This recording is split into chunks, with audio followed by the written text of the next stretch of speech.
Well, good morning. The joint subcommittee will now come to order. The chair now recognizes himself for 5 minutes for an opening statement.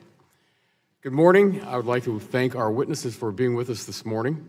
Today, we're here to discuss with stakeholders the Corporate Average Fuel Economy Program, or CAFE, at the National Highway Transport Safety Administration, NHTSA, and the greenhouse gas emission standards at the U.S. EPA agency that govern fuel economy standards. NHTSA's CAFE program was established by Congress in 1975. The goals of the program are to improve vehicle fuel economy, reduce oil consumption, and secure the nation's energy independence. The CAFE program has undergone major changes and modifications the past 4 decades, both because of political and economic forces. Less than 10 years ago, and on top of the CAFE program, the EPA standards were created to incentivize the production of more efficient vehicles that will use less fuel and emit less carbon dioxide. In addition, various states have enacted their own standards with respect to automobile emissions. The combinations of these requirements has created an incredibly complicated regulatory scheme. Improving fuel efficiency and achieving energy independence are important goals. That said, real-world facts and data must drive regulatory decisions that impact such an important, far-reaching part of the American economy and consumers' daily lives. The previous administration announced an attempt to create a national standard, which included a plan for NHTSA and EPA to work together to avoid conflicting regulations. Whatever progress has been made on that front wasn't done, however, when earlier this year, EPA issued its final determination that the standards for model year 2022 and 2025 are appropriate. EPA took this action without coordinating with NHTSA, clearly undermining the earlier pledge. The result is that automobile makers potentially found themselves in a position where they are in compliance with one federal program, but out of compliance and subject to penalty with another. This type of fragmented regulation harms our economy, our workers, and our consumers. The automobile industry is a huge source of American jobs, including nearly 100,000 Ohioans. A hallmark of the American automobile industry has been the ability to innovate and build cars that American drivers want to buy. But outdated, conflicting, or impossible to meet government regulations get in the way of this type of innovation. It is a rare event, to say the least, for policymakers in Washington to have better ideas about how to meet consumer demand than consumers themselves. All too often, Washington stands in the way, particularly when it creates unnecessary confusion with conflicting rules. My constituents know what type of vehicles work best for their family and their budget. That may change over time, and each American family should be able to make their own choice without the federal government putting an extra strain on their finances. Also, there is a real risk that the costs associated with duplicative federal and state fuel economy standards could force families to choose older cars without the benefits of new safety technologies. NHTSA's safety mission and statutory obligations must remain its guiding principle. When we are just starting to turn the corner after many challenging years, it is disheartening but not surprising to see the EPA rush out a final determination in the waning hours of the last administration. I'm interested in hearing from our witnesses about the industry's experience attempting to navigate this tricky regulatory terrain and what can be done to help support choice for American consumers and jobs across the country. Again, I want to thank our witnesses for being here, and I yield at this time to the gentlelady from Tennessee. Thank you, Mr. Chairman, and I appreciate so much that you and Chairman Shimkus have called this hearing. Studies have shown that the higher purchase price of cars under a stricter CAFE, under these 2025 standards, would eliminate a lot of consumers from buying new cars. There is between 3.1 and 14.9 million American consumers that would fall out of the new car marketplace. Now, this is where there's a tension and a friction that we need to talk about. When is something counterproductive? And of course, in Tennessee, we have a lot of auto manufacturers. This is what they tell me. Whether they're with Nissan or Toyota or Volkswagen or GM, it does not matter. They want realistic standards. They want something that they will be able to meet the expectation of American consumers and deliver a product that is, first of all, safe, and that consumers are going to be safe in these automobiles. So I thank the chairman for the hearing. I think this is time for us to talk about what is realistic, what is achievable, and what will deliver a safe product for the American consumer. And I yield back. Thank you very much. The gentlelady yields back. The chair now recognizes the subcommittee ranking member, the gentlelady from Illinois, for 5 minutes for an opening statement. Thank you, Mr. Chairman. CAFE and greenhouse gas emission standards have been critical tools to improve fuel economy and reduce carbon pollution. The CAFE program was born out of the energy crisis in the 1970s. Now those standards are helping us address the even greater threat of a changing climate. Strong standards have a more immediate consequence for American consumers: big savings at the pump. In the midterm evaluation finalized in January, the Environmental Protection Agency estimated that the model year 2022 to 2025 greenhouse gas emission standards will save consumers $92 billion over the lifetime of their vehicle. Industry has, obviously not each one, together, $92 billion. Industry has criticized the standards for 2022 to 2025 as too costly. That criticism is not supported by the facts. The EPA found that meeting the standards is not only technologically feasible, but also cheaper than expected. In fact, the cost estimate per vehicle has gone down over $200 since 2012. Ambitious standards have driven innovation, which has in turn lowered costs. The last time we held this hearing, in September of 2016, John German of the International Council on Clean Transportation testified, quote, "During the course of my 40-year career, initial cost estimates for complying with emissions and efficiency requirements have consistently been overstated, not some of the time, or even most of the time, but all of the time. Nevertheless, the standards face resistance. I often hear companies call for greater regulatory certainty and more time to comply with the rules, but this time the EPA actually finished its work ahead of schedule." So, what did the automakers do? Petition for a redo. And the Trump administration was all too happy to comply.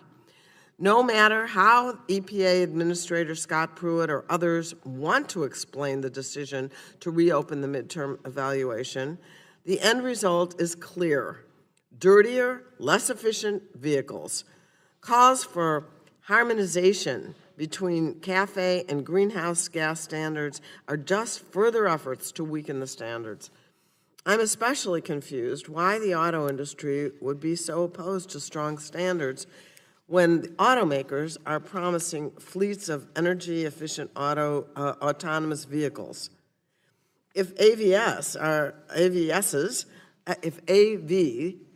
are actually going to be electric vehicles, I would think compliance should be easy. As we discuss the future of these standards, family budgets and public health hangs in the balance. This is not the time to ignore facts under the industry pressure. We need to continue the progress toward greater fuel efficiency and lower greenhouse gas emissions. And I now yield to Congresswoman Matsui. Thank you very much, Ranking Member Schakowsky. NHTSA's CAFE standards and the EPA's greenhouse gas emission standards for light-duty vehicles are a win-win. They're good for consumers who save billions of dollars at the pump over the lifetime of their vehicles. They're good for the environment. The standards significantly reduce emissions from the transportation sector, the only sector in which energy efficiency has grown worse over the past 15 years in this country. And they're good for the American workers. They spark the development of innovative technologies that create profits and support jobs. Many companies understand this and support the NHTSA and EPA standards. Even those companies critical of the standards are shifting to efficient engines and electric vehicles in response to consumer demand for cleaner cars. In light of the widespread support for improving fuel economy, I'm disappointed with the Trump administration's decision to revisit the standards for model years 2022 to 2025. It is clear the administration is simply intent on weakening the progress we've made so far. That's why I will be introducing a bill to codify the NHTSA and EPA standards. These standards are written in 2012 with the support of the auto industry, environmental groups, and states. My legislation maintains the federal government and auto manufacturers' promise to the American people, a promise for cleaner and efficient cars that cost less at the pump and that are better for the environment, health, and the future of our children and grandchildren. I look forward to continuing to engage with the committee on this issue. Thank you, and I yield back. Thank you. The gentlelady yields back, and the chair now recognizes the chairman of the Environment Subcommittee, the gentleman from Illinois, for 5 minutes for an opening statement. Mr. Chairman, before I do my opening statement, I get 15 seconds for a point of personal privilege. Thank you. Two pictures I want to identify for folks. You all appreciate this. This is a tweet I got from my colleague from Texas who's not paying attention, talking about the next streak, and then the next photo will, if you put that up, that's actually what happened. Mr. Olson, are you paying attention? Yeah. So I thank you for correcting the record and starting a new streak. For the second time in 16 years. We saw your tweet earlier, so I know my colleagues, because of Mr. Olson and how he acts, we'd appreciate that. So thank you very much. The gentleman's recognized.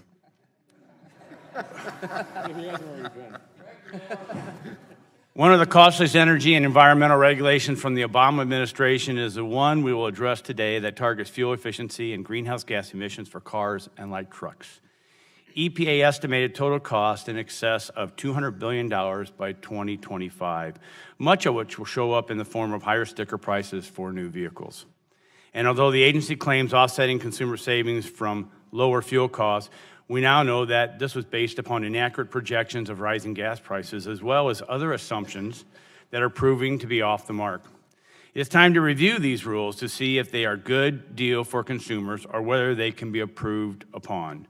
Fortunately, regulations contain just such a review, the so-called midterm evaluation.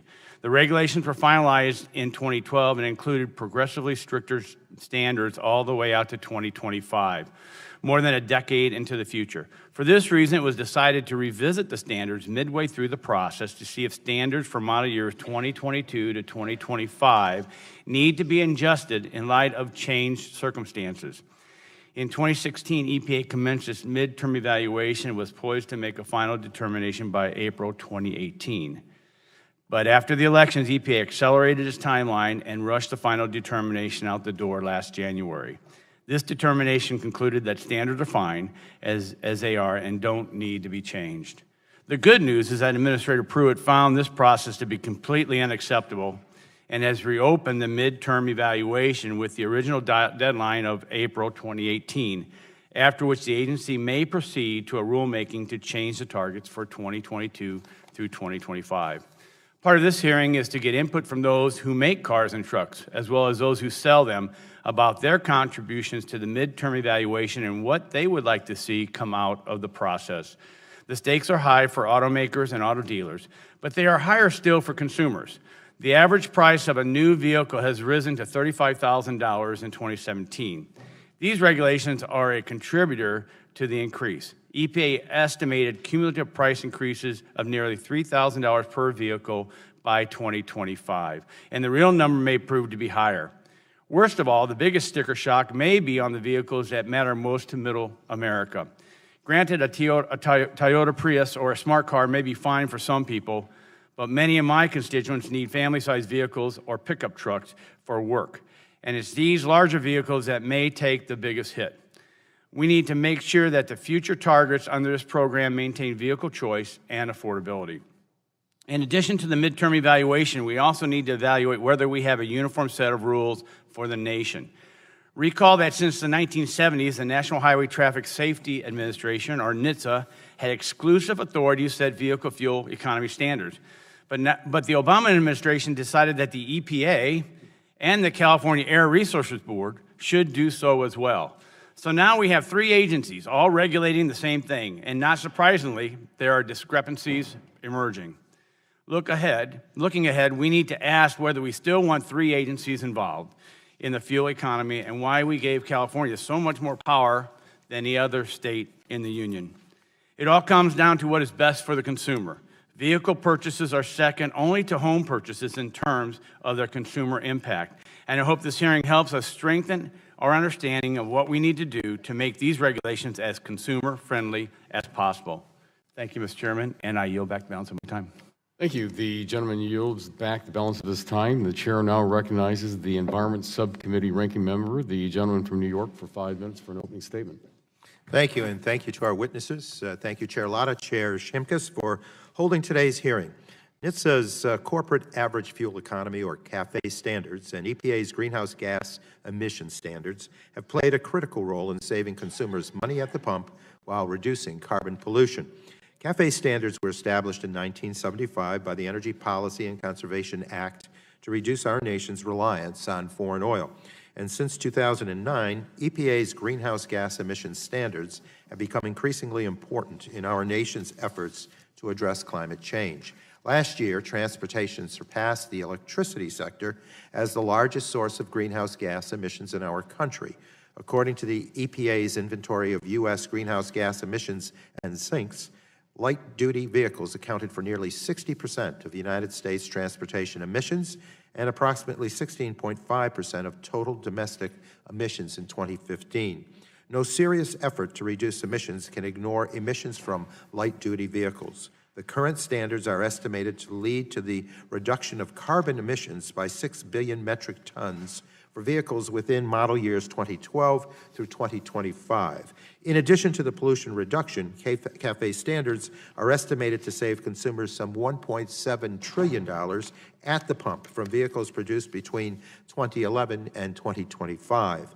Improving vehicle efficiency has truly been a win-win outcome. We have come a long way since the 1930s. Over the past 4 decades, the Federal Fuel Economy Program has evolved considerably to give automakers significantly greater flexibility. Today, manufacturers are not forced into a single compliance path. Each manufacturer has its own fleet-wide standard that reflects the vehicles it produces to meet its customers' demands. But in the 15 months since our last hearing on this subject, we have seen major changes at EPA. As part of the 2012 agreement between President Obama and the auto industry, EPA agreed to conduct a midterm evaluation to determine whether assumptions made about technology development and costs in 2012 were still accurate and still reasonable. Last summer, EPA began its midterm review. The agency examined a wide range of factors and built an extensive public record on the appropriateness of greenhouse gas standards for model years 2022 through 2025 vehicles. Along with the NHTSA and the California Air Resources Board, EPA issued the July 2016 draft technical assessment report and sought public comment. EPA also sought public comment on the proposed determination that the greenhouse gas standards for model years 2022 through 2025 vehicles remain appropriate. The technical assessment and ensuing comments provide a robust and conclusive record. EPA's standards are feasible and can be met at lower costs than originally estimated. EPA's current estimate is an average per vehicle cost of $875 to meet these standards. This estimate is lower than the initial estimate of $1,100 per vehicle, which EPA found reasonable in its 2012 rule, and much lower than consumers can expect to save at the pump over the life of the vehicle. In January, former EPA Administrator Gina McCarthy issued a final determination that the targets should remain in place up to 2025. I believe that was the correct decision. But despite the extensive record established by EPA, in March, Administrator Pruitt announced his decision to reopen the midterm review. Weakening these standards would be bad for consumers, the environment, and certainly American competitiveness. I have tremendous faith in America's manufacturers. There's no doubt they will continue to be able to meet these achievable goals. In fact, the evidence is clear that technology adoption rates have occurred more quickly than EPA's initial expectation. Last year, former EPA Acting Assistant Administrator Janet McCabe testified before this committee that there are more than 100 individual model year 2016 vehicle versions already meeting model year 2020 standards or later. As automakers continue to innovate, it is clear that multiple technology pathways, including existing off-the-shelf technologies, will allow them to achieve existing model years 2022 through 2025 standards, particularly given the flexibility of the program. So thank you again to the chairs for today's joint hearing, and thank you to our witnesses for being here. These are incredibly important programs for the sake of our constituents' wallets and our nation's efforts to reduce pollution. With that, I yield back. Thank you. The gentleman yields back, and the chair now recognizes the chairman of the full committee, the gentleman from Oregon, for 5 minutes for an opening statement. Thank you, Chairman. Good morning, everyone. Today's hearing touches on a prominent point of frustration for many Americans, and that's the duplicative government programs that increase costs and decrease choices for consumers. Specifically, we're talking about the differing fuel economy standards under programs administered by the National Highway Safety Administration and the Environmental Protection Agency.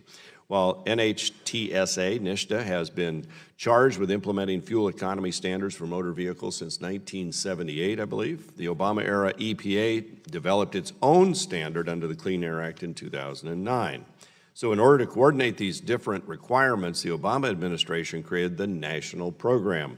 Unfortunately, the national program has failed in its attempt to develop a single national standard, which causes uncertainty around the multiple policies and creates barriers to innovation and growth.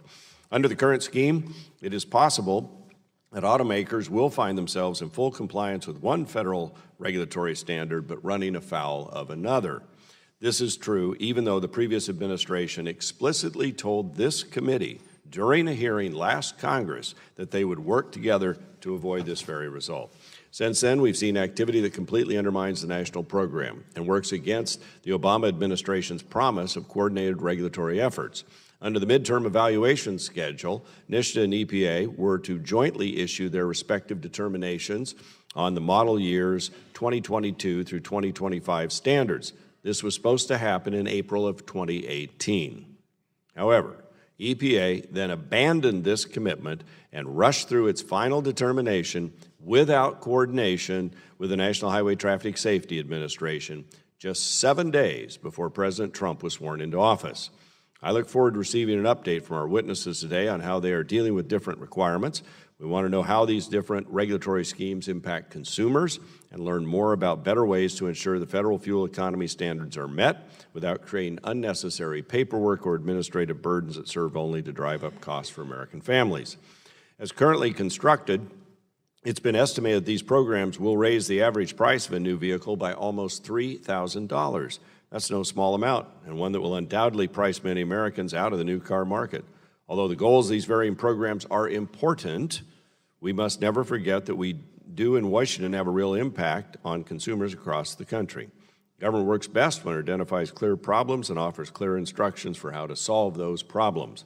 Federal programs that overlap or conflict do nothing to help protect the American people. It's our job to ensure that our laws and the implementation of them advance public policy goals, and if they need correction or clarification, it's what we're here to do. So I want to thank our witnesses again for participating in our discussions today, and the American people deserve a government that removes barriers to innovation and growth and avoids unnecessarily driving up costs for consumers. Look forward to your testimony.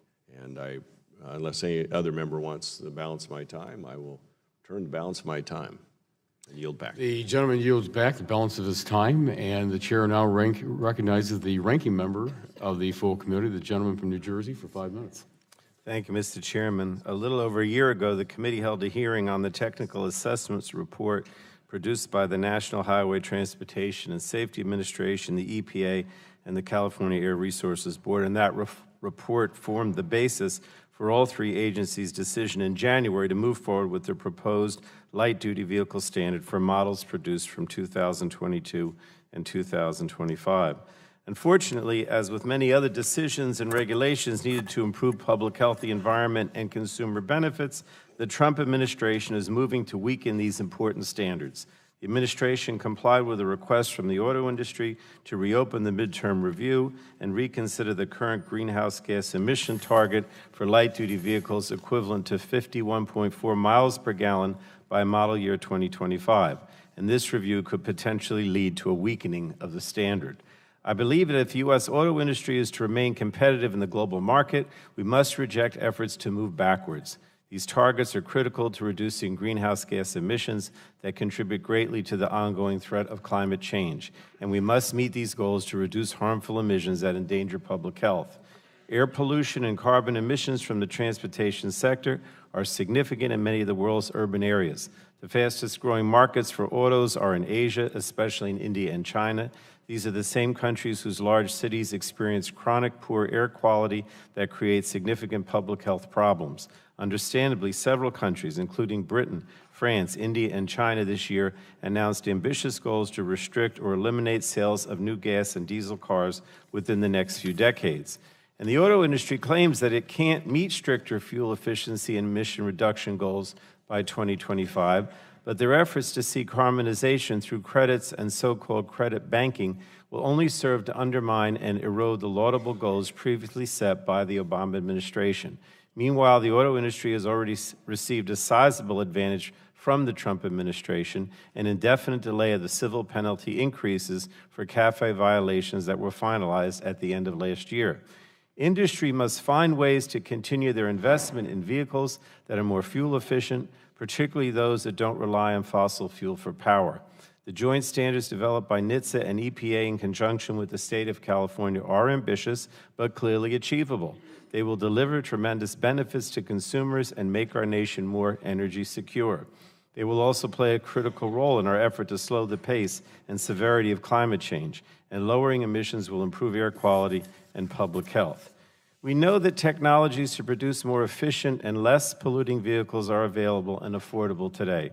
Those vehicles must be produced and they must be marketed with at least the same level of resources used to market the large, inefficient sport utility vehicles currently being pushed by industry. And there's simply no justification for easing up on this important effort that will benefit the public health, the environment, and American manufacturers who will reap the benefits of our nation being out front instead of being dragged behind. I don't know if anybody else wants my time. If not, I'll yield back, Mr. Chairman. Thank you. The gentleman yields back, and this now concludes our member opening statements. The chair would like to remind members that pursuant to the committee rules, all members' opening statements will be made part of the record. Again, we want to thank all of our witnesses for being with us today and taking time to testify before our subcommittees. Today's witnesses will have the opportunity to give 5-minute opening statements, followed by a round of questions from members. Our witness panel for today's hearing will include Mr. Mitch Bainwall, President and CEO, Alliance of Automobile Manufacturers; Mr. Forrest McConnell III, President, McConnell Honda and Acura, Montgomery, Alabama, on behalf of the National Automobile Dealers Association; Dr. Dave Cook, Senior Vehicle Analyst, Union of Concerned Scientists; and Mr. John Bozzella, the President and CEO of Global Automakers. We thank you again for all being here. And Mr. Bainwall, you are recognized for your 5-minute opening statement. Thanks again for being here. Thank you, Chairman Latta and members of the distinguished committee. I have an extensive deck to go through, and so I ask for your patience because I'm going to zip through it fairly quickly. I'm here today on behalf of the Alliance of Automobile Manufacturers. We're 12 manufacturers from the U.S., from Europe, and from Japan, who represent about 80% of the cars on the road in the U.S. So let me jump in. I've got 8 points to make. The first point, next slide, is that sales have peaked.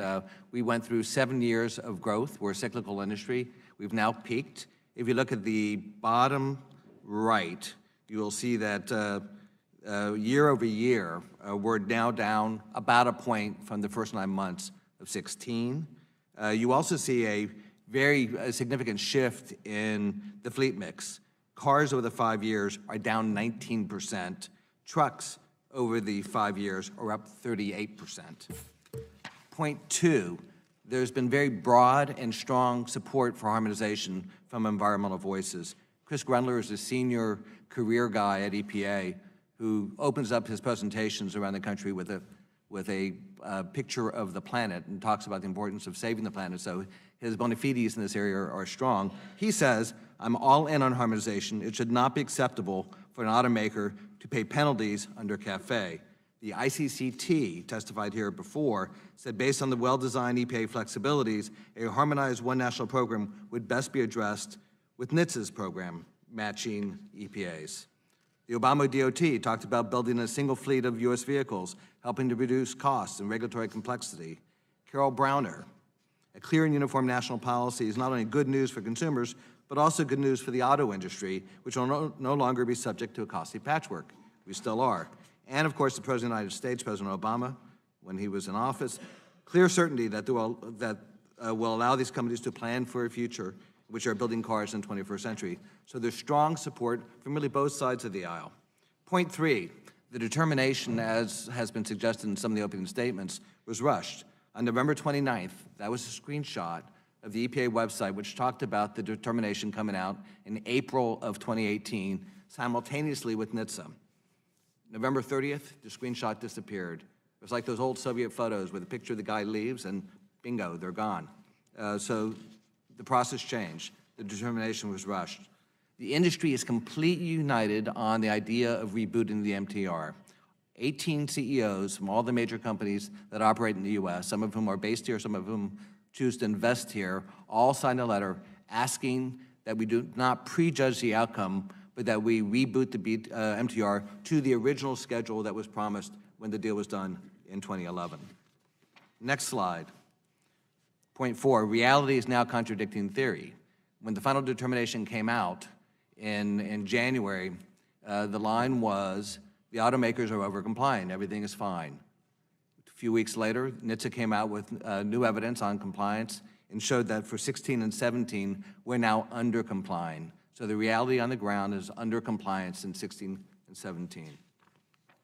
Point 5, the math here is really, really important. If you go from 10 to 20 mpg over 1,000 miles, you save 50 gallons. If you go from 40 to 50 over 1,000 miles, you save 5 gallons. There's a 10-to-1 multiplier focusing on the front end of the curve rather than the back end of the curve. That suggests that the most important thing you guys can do is to make sure that fleet turnover happens as rapidly as possible. This next slide shows that the bulk of the savings through 2025 has already been realized. NHTSA has proposed through 2025, in terms of gallons saved, 179 billion gallons. If you take 2021 and you plus it up 1, 2, or 3%, you get somewhere between 97 and 99% of the savings. So we can talk about this big gap in terms of the politics of the issue, but in terms of the substance, through 2025, we're 97% and 99% there. That's pretty impressive. I am really running out of time. Gas prices were profoundly wrong, 0.6. That's changed the fleet mix in a dramatic way. What you see here in this next slide is the 4 lines. The 54 line is the original deal. The 51.4 line is the same deal recalculated with the change in the fleet mix. And the 3rd line is if you recalculate based on the subsequent fleet mix changes where the deal now is. That's not a stringency adjustment. That is where the number now is, roughly 50. The final point here is that consumers have a very important role in this. This is a program that gets measured by what consumers buy, not by what we produce. They are saying they like fuel economy, but they're not willing to pay for it. I'll go through, if I can, just 2 slides. 1 in 3 say they would pay nothing for additional fuel economy. 1 in 10 would be willing to pay more than $2,500. And then finally, because they say they like fuel economy, it's important to understand contextually where it fits. Affordability and reliability are top priorities. Fuel economy and safety follow. So when a consumer goes into the showroom, they're looking for lots and lots of factors and lots of features. Fuel economy is one of those, but it's not the sole determinant of their choice. Thank you very much, and thanks for my added time. Mr. McConnell, you're recognized for 5 minutes. Mr. Chairman, ranking members of this joint subcommittee, thank you for allowing me to testify on the topic of fuel economy.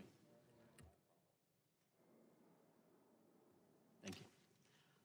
My name is Forrest McConnell. I'm a 3rd-generation Honda dealer from Montgomery, Alabama. I'm also former chairman of the National Automobile Dealers Association, which represents over 16,000 dealers who employ 1.1 million people. I've been in the car business for about 40 years, selling fuel-efficient Hondas through good times and bad. But one thing never changes. People buy new vehicles based on 2 factors.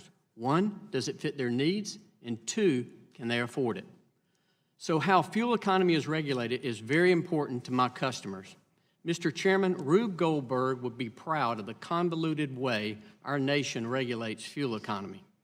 As members know, there are not one but 3 fuel economy programs that automakers must follow.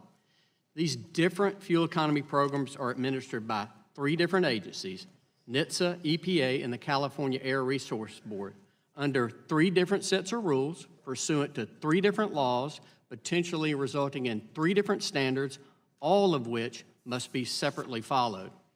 These sometimes contrary regulations labeled by the Obama administration as one national program, but they're actually 3 separate programs.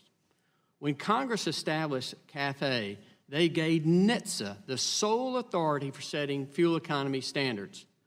To avoid a patchwork of state standards, Congress also correctly preempted states from regulating fuel economy. Since 2009, we've had something very different. Multiple regimes under the one national program flowed from judicial and executive branch actions. This program put EPA in charge of setting fuel economy policy and allowed California for the first time to set its own standard. These actions have undermined the CAFE program that Congress created. Congress should return to one actual fuel economy program. There are benefits to having regulatory clarity. For example, the CAFE program was written to regulate fuel economy. When setting standards, NHTSA must balance job loss, consumer choice, safety, and market demands. In contrast, the Clean Air Act was not designed to regulate fuel economy. The EPA is not required to balance factors such as consumer choice, safety, or job loss when setting a standard. California's regulation only considers economic factors in that state, which is why it makes poor national policy. California in every state is expressly preempted from regulating fuel economy, yet this has been ignored since 2009. All this unnecessary regulation costs money. Multiple fuel economy regimes harm customers because auto manufacturers must charge more for the cars that customers want to subsidize the cars the regulators demand. These regulatory costs help make the one national program the most expensive set of rules ever at a cost of $209 billion. Now, I've never seen $1 billion, but I understand it's a lot of money. This will raise the average price of a vehicle nearly $3,000 and will price over 6 million people entirely out of the new car market. America will benefit from returning to one real national fuel economy program established by Congress. This is not a new idea. In 2011, the House passed a bipartisan bill sponsored by Congressman Upton that would have reestablished CAFE as the sole fuel economy program. Mr. Chairman, we can do better than this Rube Goldberg way of setting fuel economy policy. Let's bring accountability back by returning to one national policy.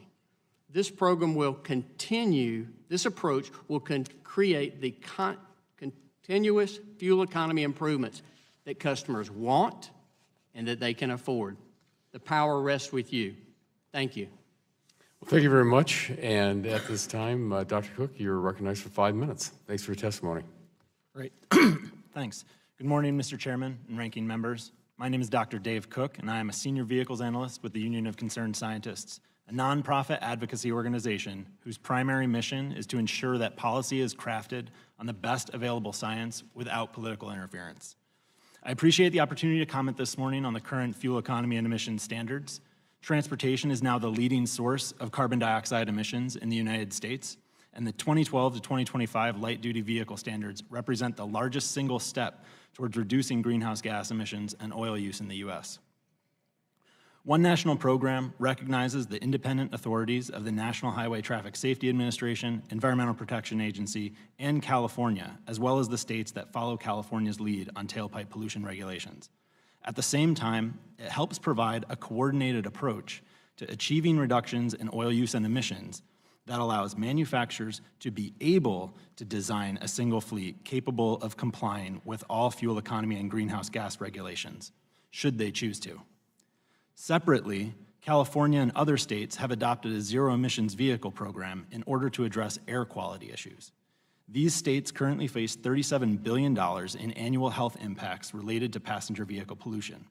By 2030, the ZEV program will cut that by 35%. While increasing the sales of electric vehicles will ultimately help manufacturers comply with greenhouse gas regulations, that is not the program's primary purpose, and it appropriately is not part of one national program.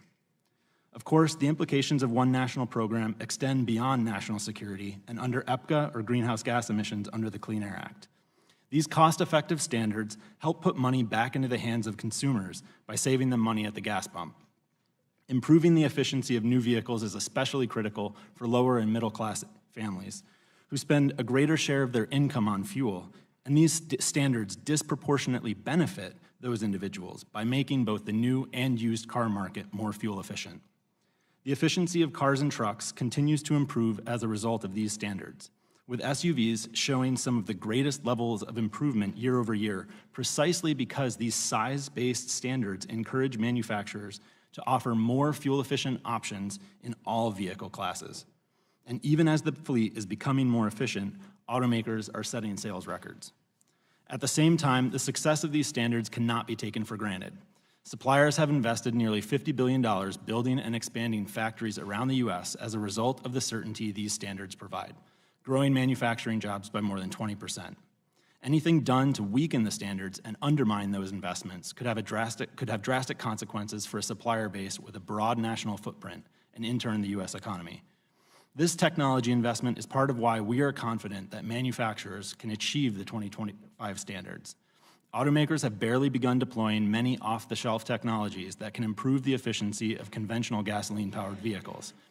And new, unanticipated developments continue to emerge that can reduce fuel use even further.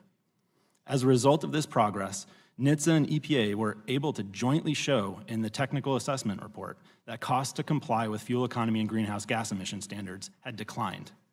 As required under the midterm evaluation process agreed to by all parties to the One National Program, EPA reviewed the comments on the TAR and moved forward with a determination on whether its standards for 2022 to 2025 remained appropriate. Based on the best available economic and technical data, including data provided by manufacturers, EPA concluded that the 2025 standards remained appropriate. In fact, EPA agreed with our assessment that the data shows that manufacturers could meet even stronger standards by 2025. But the agency chose instead to leave the standards as is to provide the certainty needed for continued investment in efficiency. By seeking to renegotiate the terms of the One National Program, automakers are injecting uncertainty into the process, stymieing progress and forestalling investment. This directly harms consumers and risks long-term impacts for the industry. Ceding leadership as the rest of the world moves forward signals a repeat of the failings that required American taxpayers to bail out the industry in 2008, and suppliers could exit to China or Europe in response. Rather than wriggling out of their commitment to seek relief, as the Alliance puts it, any way we can get it, manufacturers should be doubling down on improving efficiency to protect American investment and American jobs. One National Program is working now to provide fuel savings for Americans, improve national security, and reduce emissions. But this progress is in jeopardy as a direct result of automakers' recent actions to undermine these standards. It is critical to continue to hold automakers accountable for the promises they've made to the American people. Thank you very much for your testimony, and Mr. Pizzella, you're recognized for 5 minutes. Thank you, Chairman Latta, Chairman Shimkus, Ranking Member Schakowsky, Ranking Member Tonko. On behalf of the Association of Global Automakers, thank you for the opportunity to testify today. Global Automakers represents the U.S. operations of international automobile manufacturers that design, build, and sell cars and light trucks in the United States. Our member companies have invested $59 billion in U.S.-based facilities and directly employ over 100,000 Americans. Our members are building cars and trucks that are more fuel efficient and cleaner than ever, and making tremendous strides in vehicle electrification.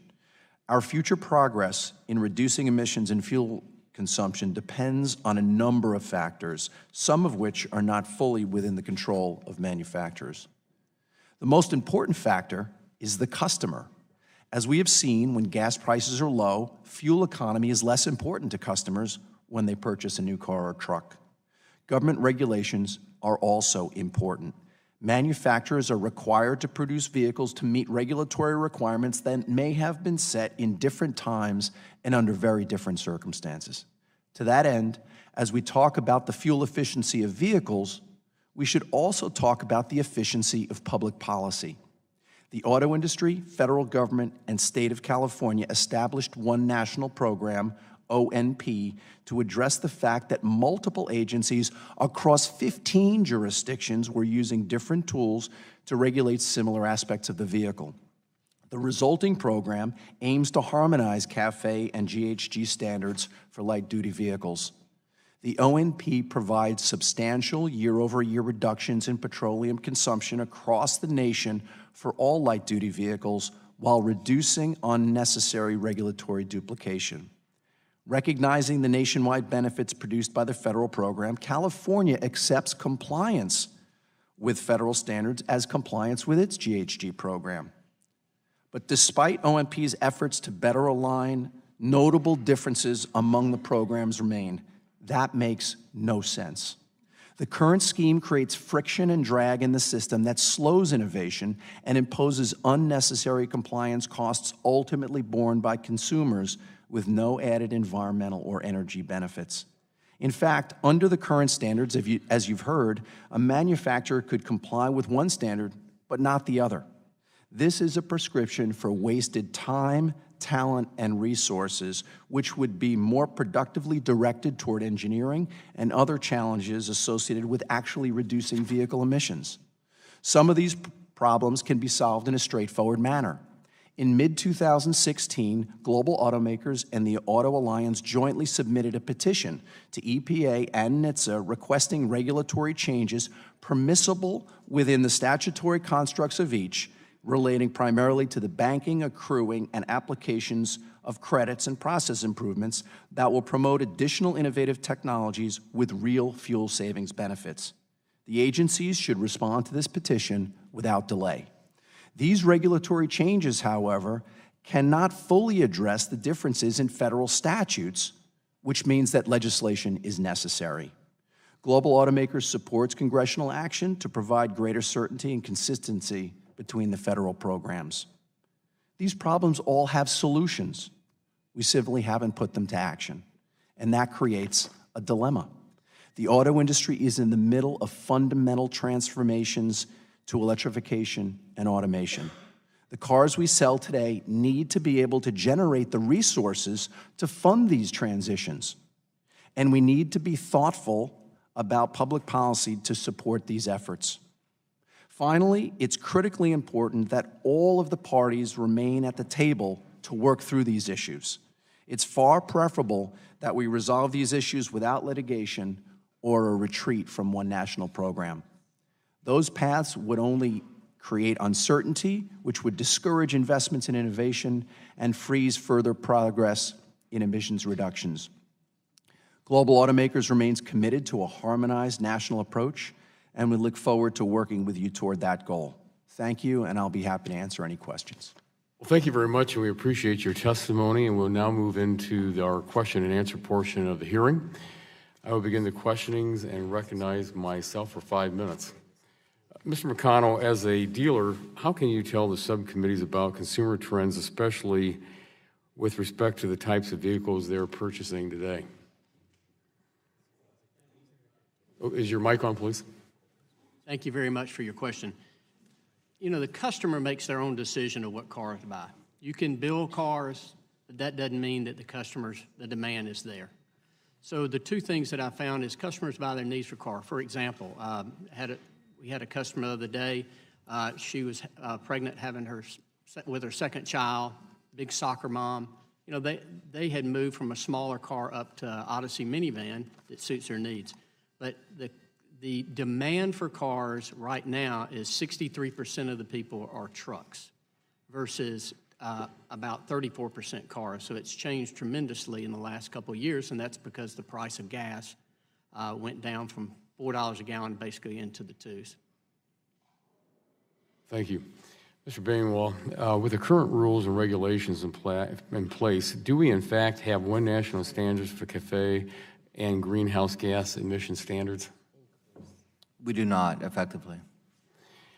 And how did the EPA's less than 7-week process from public hearing to final determination impact the midterm review? Well, it disconnected first from NHTSA. So if you go back to 2011, there was essentially a trade.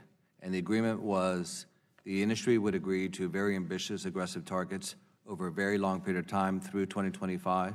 And in exchange, the industry would get a common sense, analytic look back to make sure that the projections were accurate, and we would get one national program. What we've gotten is neither.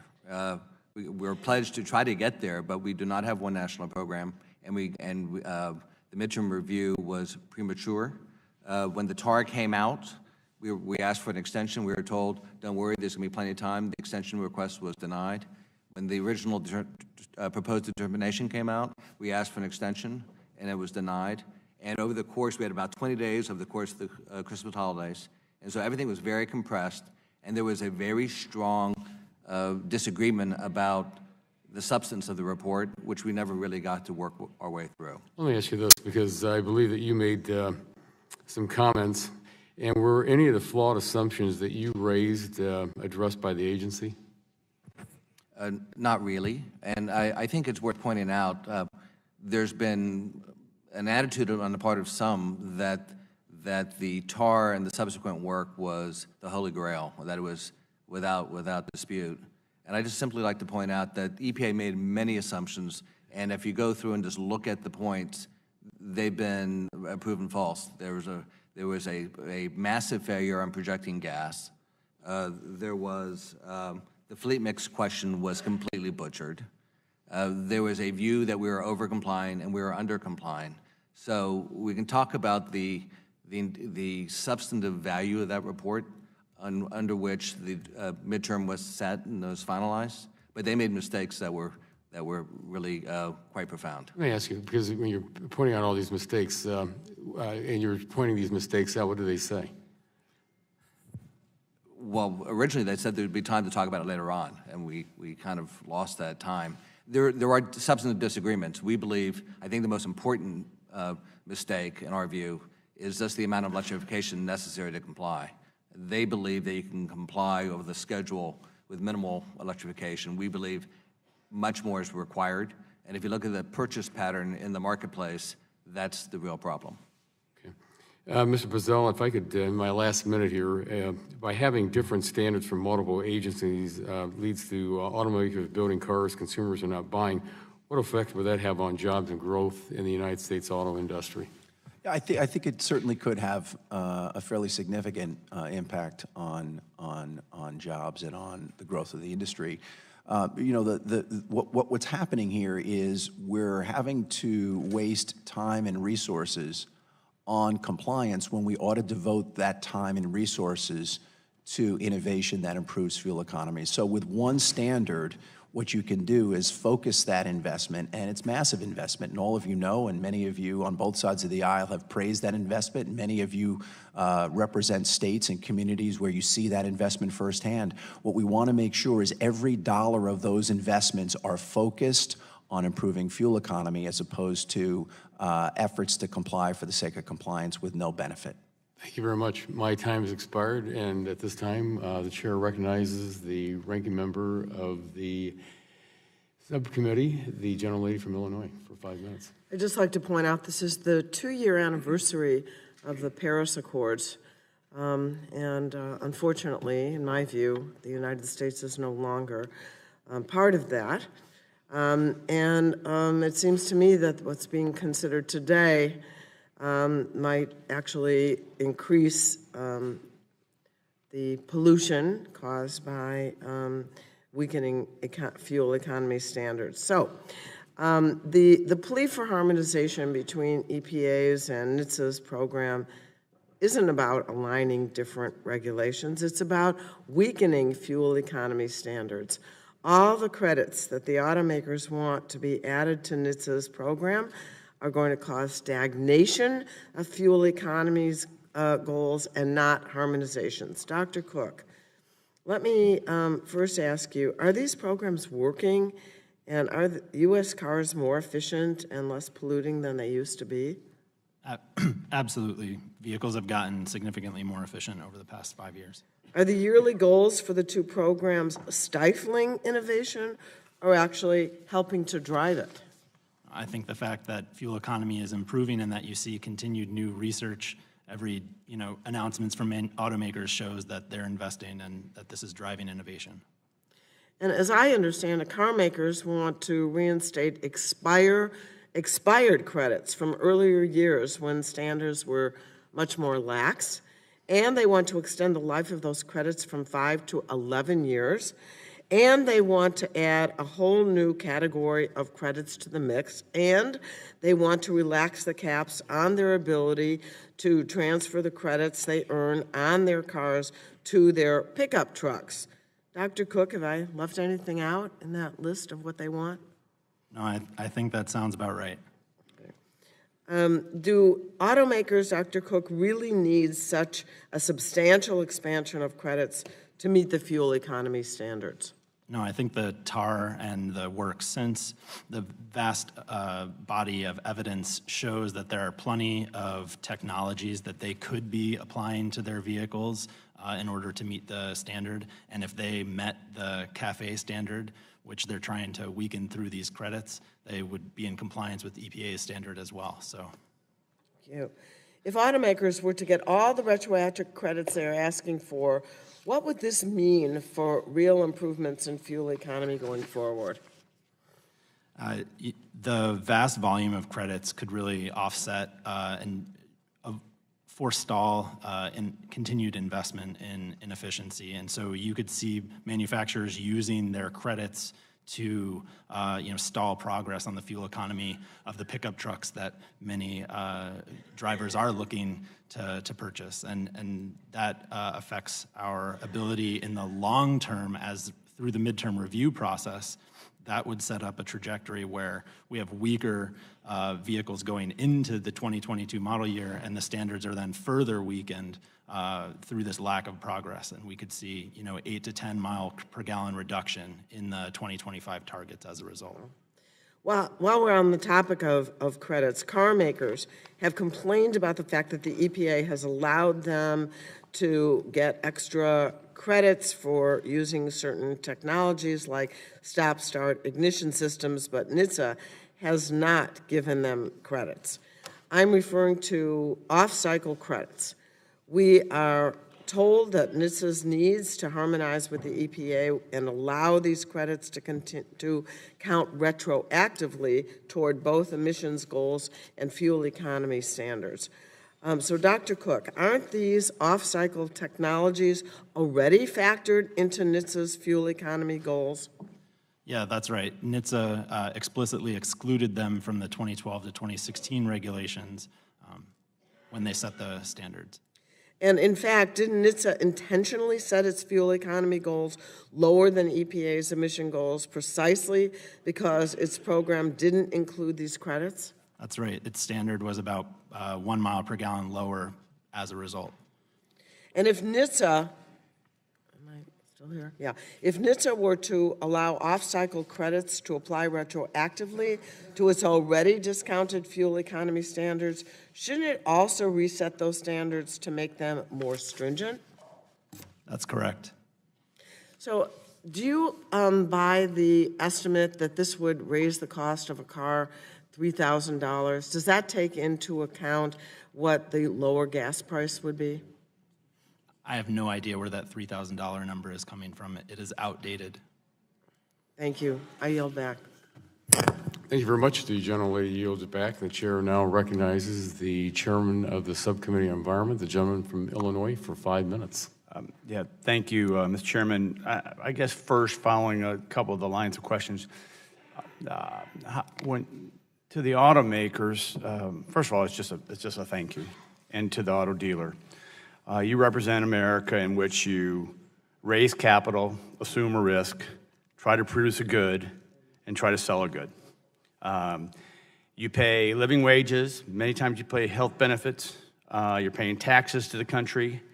You're paying local taxes that fund our schools, our towns, and our communities. You probably are supporting local sports leagues and sport teams and stuff like that. So I always get frustrated when we bring people before us who are doing everything we ask, and they seem like they're on trial and that they're under attack. It's unfortunate. So first of all, thank you. Now, to the point, part of this debate is that the Obama administration moved the goalpost in this midterm review. Is that correct? Mr. Bain-Raw and then Mr. Bozella. Yes, it is correct. Correct. And your request is what? Our request is simply to go back to the original Obama timeline. And have a fact-based, evidence-driven process. Because, and you want that because? Because we need to get it right.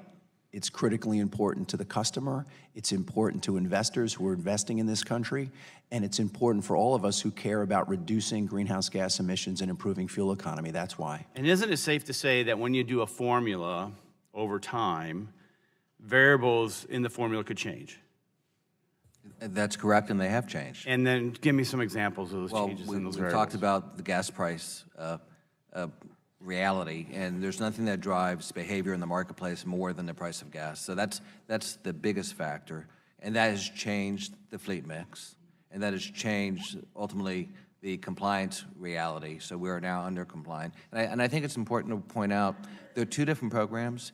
EPA was estimated to save something like 65.6 billion gallons. The NHTSA program was going to save something like 65.3 billion, essentially the same thing.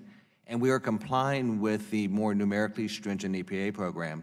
So in the discussion of harmonization, that doesn't change. We're not touching EPA at all. Let me go to the Mr. McConnell, just from your observations of the consumers in this process. And based upon this discussion, the consumer have changed in their choices of what they want to, pull off the lot, right? And can you give me that observation?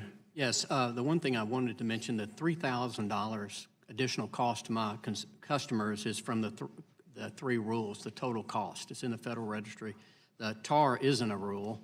The customers, as you in life, they make decisions, times change, you have different stages, you have different desires, but Congress got it right the first time by not having a patchwork. You want to consider affordability to customers and their consumer choice. Do they get the car that fits their needs? And the one thing I want to point out is this is the customer's money. You can, a regulator can demand a certain car gets built, but a customer has the right to spend his money what fits him. Maybe it's a Prius because that works for you. Maybe you have to have a truck because you have a business and that's how you earn your livelihood. Yeah, let me reclaim my time because I'm running short, but I'm from rural America. We like big vehicles. We like big trucks. So I know what's being sold in my, as we say, in my neck of the woods. Let me finish with this, with the auto manufacturers. And this may not be a surprise to some of my friends.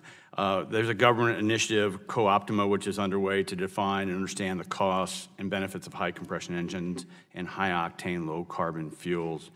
If your industry were to go in that direction, what do you think it would mean in terms of emission reductions or consumer affordability for vehicles in the model year 2021 and beyond?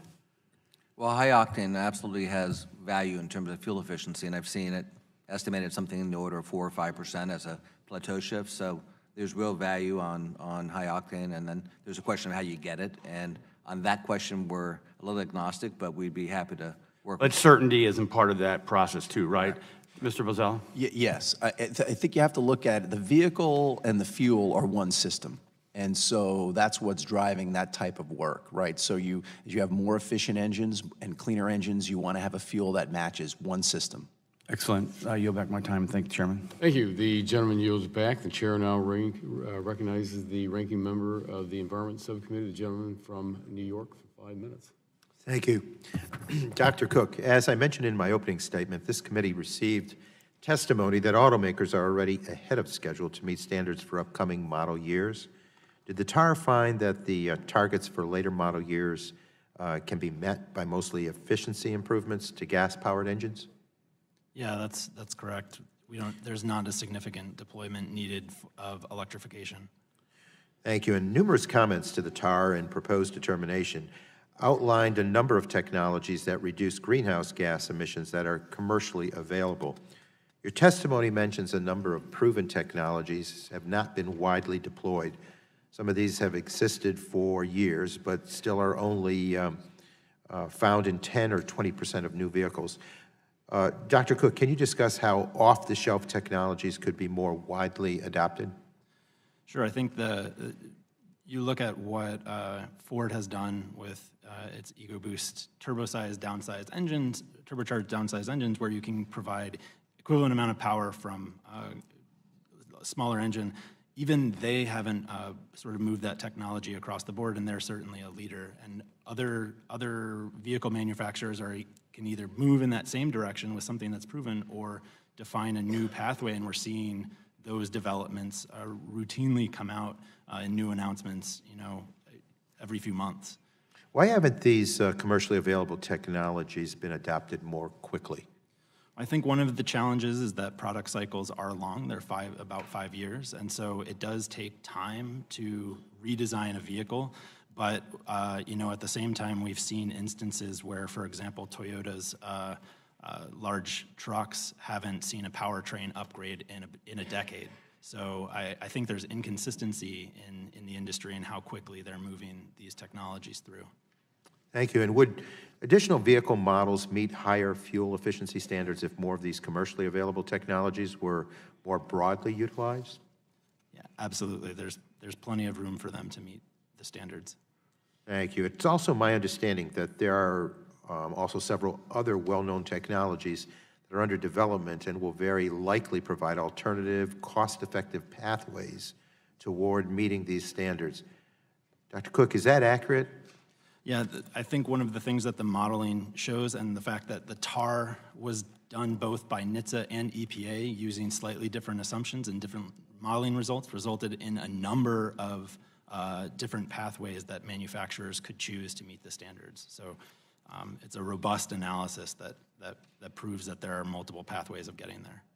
And despite the likelihood of these technologies becoming available in the near future, is it accurate that EPA did not consider them when determining the appropriateness of the model years 2022 to 2025 standards? I think there are a number of technologies which have been developed since EPA's proposal that show that we can go even further, and developments that were completely unanticipated, not just when the agencies wrote the original rule, but even since the final determination. And why do you believe EPA and manufacturers have consistently underestimated how fast technologies can be developed? It's obviously in their interest to only provide regulators data which will result in the standards that are most easily achievable. And so there's at the same time, I don't understand fully why they underestimate what their engineers are capable of, but history has certainly shown that to be true. Well, thank you, Dr. Cook. I think it's clear that these standards are achievable, they're cost-effective and appropriate. And I have full faith in American automakers as well as the existing flexibility of the program to reach these standards. So I can't support the uncertainty created by reopening the midterm review determination. Dr. Cook, last week Administrator Pruitt testified before this committee that the midterm evaluation process was flawed because it did not happen at the April 2018 deadline. I know we're used to EPA missing deadlines, but is there anything in the regulations that prevented EPA from evaluating the appropriateness of the standards before April 2018? No, absolutely not. And given the long product cycles, more advance notice is preferable. And do you think there's anything included in the TAR or the determination that makes it incomplete or inaccurate?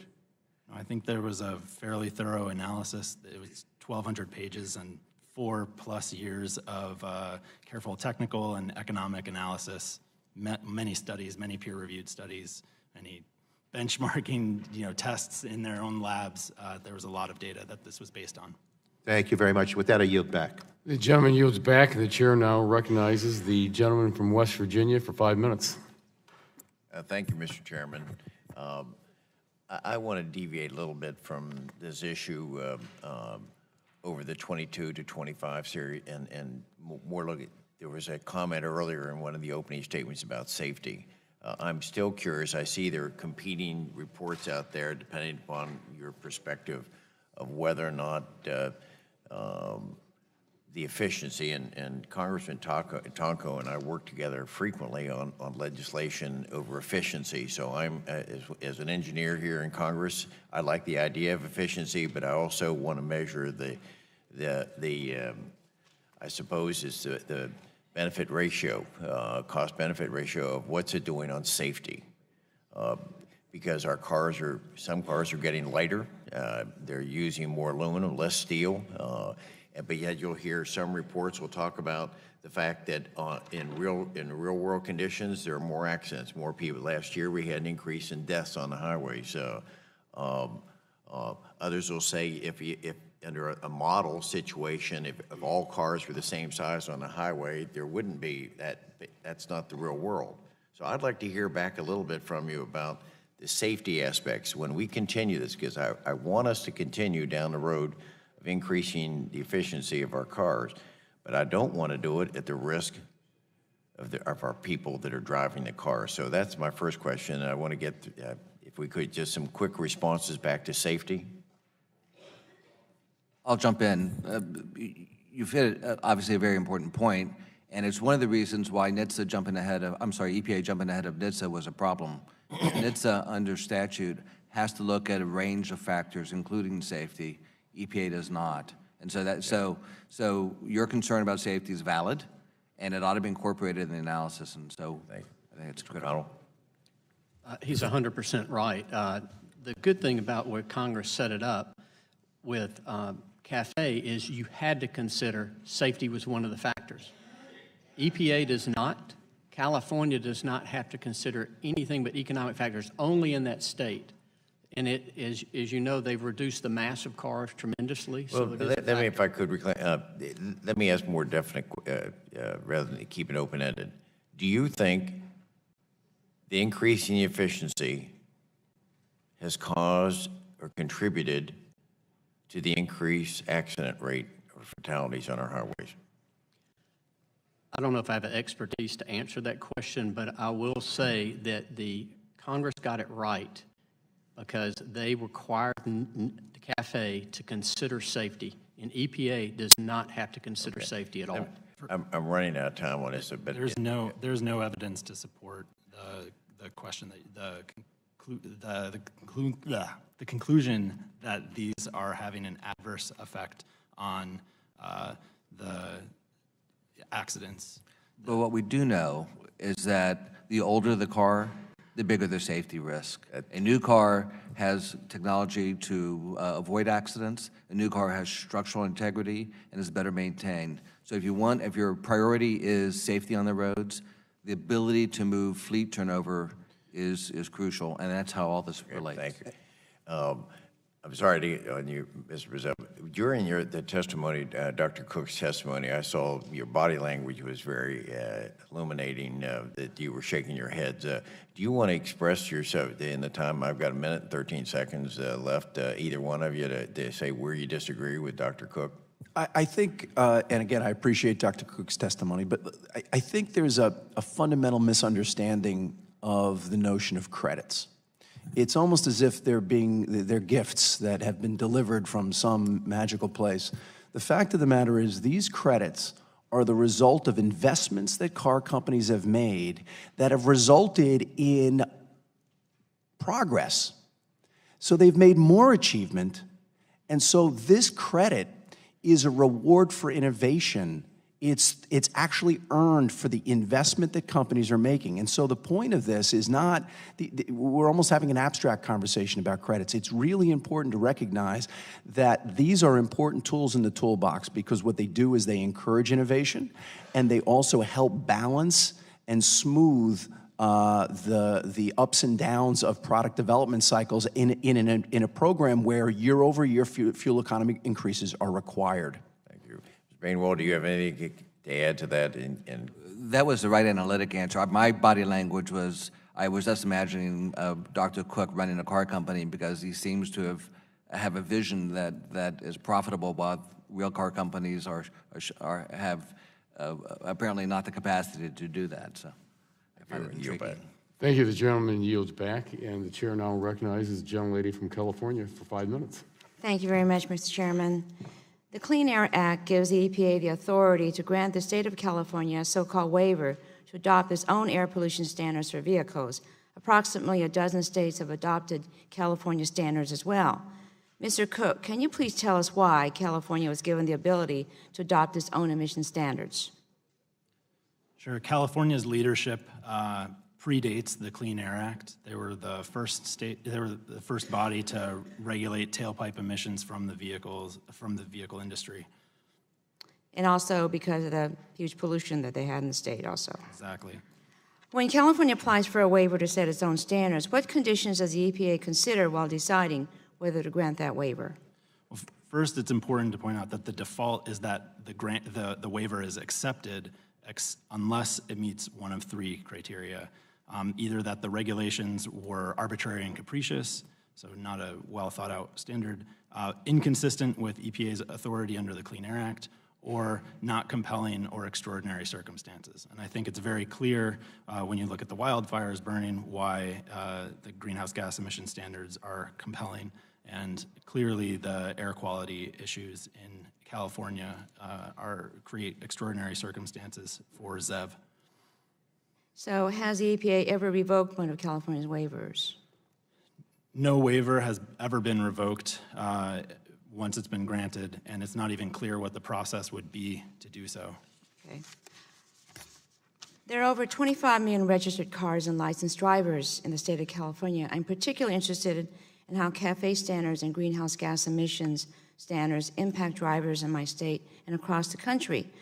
Mr. Cook, I think we've heard this here before, but I've heard the argument that the vehicle efficiency standards raise costs for consumers, but I understand your organization has found otherwise. Do you know how much money drivers will save because of the standards on a per-vehicle basis? Yeah, consumers would stand to save about a little over $3,000 on the purchase of a new car, or about nearly $5,000 over the lifetime of a purchase of a new truck.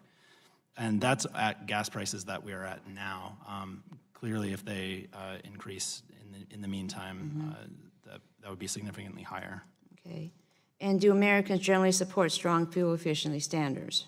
Yeah, absolutely. Poll after poll shows that folks support strong fuel economy standards. 7 in 10 Americans specifically support government setting strong fuel economy standards, and that finding spans both crosses aisles. Okay. Mr. Cook, you mentioned that both the EPA and your organization found manufacturers could meet stronger standards than are currently written for 2025. What data and information do you study to come to this conclusion? Sure. The analysis that's been conducted has been extensive, but each month that passes, we see a new data point. The fact that both EPA's and NHTSA's models confirmed that the costs had come down, shows robust evidence. The vast amount of peer-reviewed literature that EPA has been generating. The Indiana University study that was funded by the Alliance actually shows that hundreds of thousands of jobs are created as a result of these standards. So there, positive economic outcomes, new data based on suppliers that ICCT has put out. The list is extensive. Okay. And as I mentioned earlier, the International Energy Agency has found that the transportation sector is the only sector in which energy efficiency has grown worse in this country over the past 15 years. Have you seen any factors, Mr. Cook, here in the United States that explain this trend? Why do you think we've become less efficient in the transportation space while more efficient elsewhere?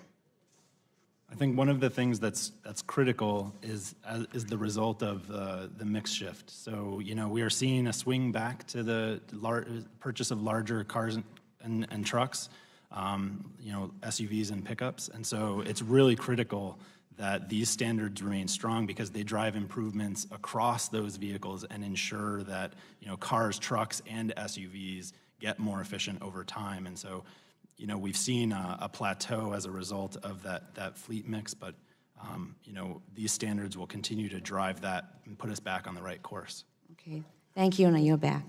Thank you very much. The gentleman yields back, and the chair now recognizes the gentleman from Illinois for 5 minutes. Thank you, Mr. Chairman. Thank you for yielding, and I want to thank all of you for being here and spending time with us today on this really important issue, and it's essential. We'll start with Mr. McConnell. I know it's been mentioned prior, but in your testimony, you state that the national program set by the last administration will raise the price of each vehicle by nearly $3,000, and that doing so will price out over 6 million people from the new car market. Can you please explain how you arrived at those numbers and how consumers would react based on your experience? Well, the $3,000 is the total cost for the three rules. It's been noted in the Federal Register. The customer, the most important thing to know is fleet turnover. Everybody here would be in agreement on one thing, is we want the fleet to turn over faster, to put more people in more fuel-efficient cars. And so if you make them unaffordable or you make them not as desirable with the customer, you have less people buy cars. So that's it. But to give you an example, the structure that you had set up under CAFE was the right one. I don't think you want California setting the standard for the rest of the country, and I'll give you one example. There's probably many of you in here that own a black car. California CARB had proposed a regulation called cool paint, that they would eliminate black cars because they become hotter and you have to run your air conditioner a little bit longer. I don't know what Uber would do without a black car, but it would be an issue. I have a black car too.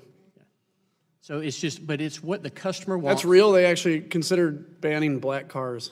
Yes. No. All right, that's interesting. It's black paint. It's called the cool paint. You can look it up. And is it fair to say that the dealers are concerned that these rules will force them into a position in which they won't be able to provide the cars and trucks to people that want to buy and at prices they can afford? That's right. Ultimately, we buy the cars that the manufacturers make. They sit on our lots. We own them. But ultimately, to put them in the fleet, the customer has to make a decision. And any business that's successful has to consider what the customer wants. Can they afford it? And 90% of the cars are financed in this country. There is not one bank, I've asked at least 12 banks, will not loan additional money just because your car gets better gas mileage. So most of the people in this room could probably afford a more expensive car, but there's the vast majority. It seems like kind of a regressive tax, in essence. Mr. Bozella, from automakers, engineers in the Department of Energy, and many other technical experts, and I know Mr. Shimkus touched on this, but I understand there's been an ongoing evaluation of how high-octane, low-carbon fuels such as mid-level ethanol blend can help reduce emissions and improve efficiency when used with new optimized engines. In its most recent request from comments on the midterm evaluation, EPA specifically asked for information about the impact of high-octane fuel, and Administrator Pruitt also mentioned consideration of high-octane in his responses to questions in this committee's hearing with him last week. What types of work have automakers undertaken to help evaluate the benefits of high-octane fuels? Thanks, Congressman. As you're aware, we're constantly researching and working on the combinations of vehicle systems, powertrain systems, and fuels. I mentioned in response to Mr. Shimkus's question that you have to think of it as one system, hardware, software, engines and fuels. And so we're constantly evaluating new fuel and engine combinations, and we think octane certainly contributes to efficiency, and so there's an opportunity there, right? It's the way to think about it is we can, that brings additional benefits to the process while we're still working on gasoline-powered engines. So you talk about, obviously that innovation, experimentation. You state in your testimony that the current system's stifling innovation and resulting in increased costs for consumers. Can you explain what factors are predominantly driving this increased cost for consumers? Yeah, it's primarily the bureaucratic drag of trying to comply with 3 different fuel economy systems, as well as a technology forcing mandate managed by 3 different agencies across 15 jurisdictions. It doesn't really make much sense. I think if we can get further alignment and ultimately to one national program, as that was the aspiration we all had, we will be able to devote that investment, those substantial resources, to improving fuel economy and reducing emissions. In the couple seconds I have left, will the existing gap between federal and state programs, if they're not harmonized, do you expect to see that gap increase over the years? There's no question about it. All right, thank you. I'll yield back. Thank you. The gentleman yields back, and the chair now recognizes the gentleman from California for 5 minutes. Well, I thank the chairman. I thank the gentleman from Illinois for giving me 5 seconds there. I thank the members of the panel this morning. Dr. Cook, do you think the current standards have helped make the American auto manufacturers more competitive? I do. I think we saw what happened when they're allowed to sort of stagnate. Thank you. Well, how do you think, and you've already sort of answered this question, but how do you think the regulations have driven employment with U.S. automakers, and is this hurting the industry? I'm sorry, you said employment, correct? Yeah, how's it driving employment? Yeah, the fact that you are moving forward with new research and development on new technologies, this is providing a catalyst for increased investment, not just at automakers, but specifically it's drawing suppliers to invest in the U.S. as well. And that, they are a critical tool and they outnumber automaker manufacturing 3 to 1. So by driving investment in new technologies, that's supportive of increased job growth. And it's not hurting is it hurting the automakers that have to hire these people, or? They don't seem to be, many automakers are seeing, extremely high profits right now. And, I defer to them on whether they feel like their industry is failing. Okay, what about harmonization? How difficult do you believe that it is for automakers to meet the different sets of standards that we're hearing about this morning? It's not it's not very difficult at all, particularly when it was pointed out explicitly in the rulemaking exactly the pitfalls that would face them and exactly the differences between the 2 programs, and that was finalized as when they signed off on one national program, and nothing has changed about one national program since they signed off on those rules. They were well aware of the differences between the 2 programs, and it seems that they are choosing instead to invest in compliance in just one. Okay, you're answering my questions pretty directly here, Dr. Cook. I appreciate that.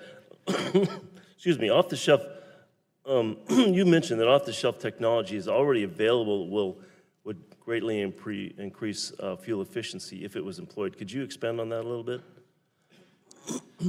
Yeah, so the fact that automakers, have invested in that there are proven technologies shows that the potential is there, but it takes time to move them across, the remainder of their platforms, because, a new car is designed is redesigned every 5 years, and maybe there's a significant refresh in the middle at about the 3-year mark, but because of that, it takes a long time for even technology that is ready to go to get into the fleet. But what we've seen established is that there are a plethora of these technologies that are well established, everyone understands, and are still in the low fractions of the fleet. And so over time, there's plenty of room for improvement without having to resort to most expensive technologies. So there's an internal combustion research facility at Sandia Labs there in Livermore, which is near my district. How effective is that, do you know, in terms of providing technology that automakers can use to increase their efficiency? I'm not aware of that specific lab, but the national labs in general do play a significant proving ground for some of the more advanced types of combustion technologies. And there's certainly, I think we've heard the Co-Optima program that was in coordination with national labs, and investment in that basic science, just as in any other field, certainly plays a strong role in development of advanced technologies. Well, you point out that a fuel economy and greenhouse gas emission standards have benefited our economy, our environment, and saved consumers billions. Since these standards are working, why is the industry seeking to halt its progress and move backwards and maybe hurt itself? That is a very good question. I think you look at what the industry could be doing, and they could be moving forward, but we also look at what the history of what they have done in the past, and I think there is a little bit of a return to that mindset when you look at testimony in front of House committees over the past 35, 40 years. This is par for the course. They continue, automakers routinely say, we can't possibly hit that target, and they are still standing. So, all right, the chairman's going to cut me off, so I'm going to yield back. I didn't cut you off yet. The gentleman yields back. The chair now recognizes the gentleman from Michigan for 5 minutes. Well, thank you, Mr. Chairman. I just want a lot of good questions asked on both sides. I want to bring my historical perspective into play here for a moment. I was co-chair of the Auto Caucus for a lot of years, bipartisan caucus. We all want better fuel efficiency. Consumers want that. We've made some wonderful strides. Real kudos to the industry for where we are. And frankly, because we have gas prices, saw prices this weekend for $2.24 a gallon. That's a lot better than $3.84, almost 9 years ago.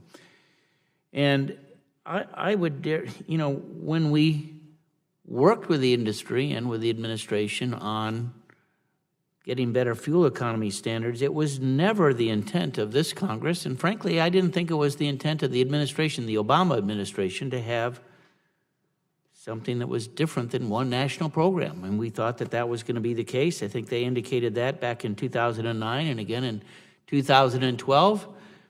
And I would, Mr. Bainwell, your testimony here, I think we were all surprised based on their testimony earlier on and where they ended up literally, as Chairman Walden said, just a week before the election. Now, or a week before the end of the Obama presidency.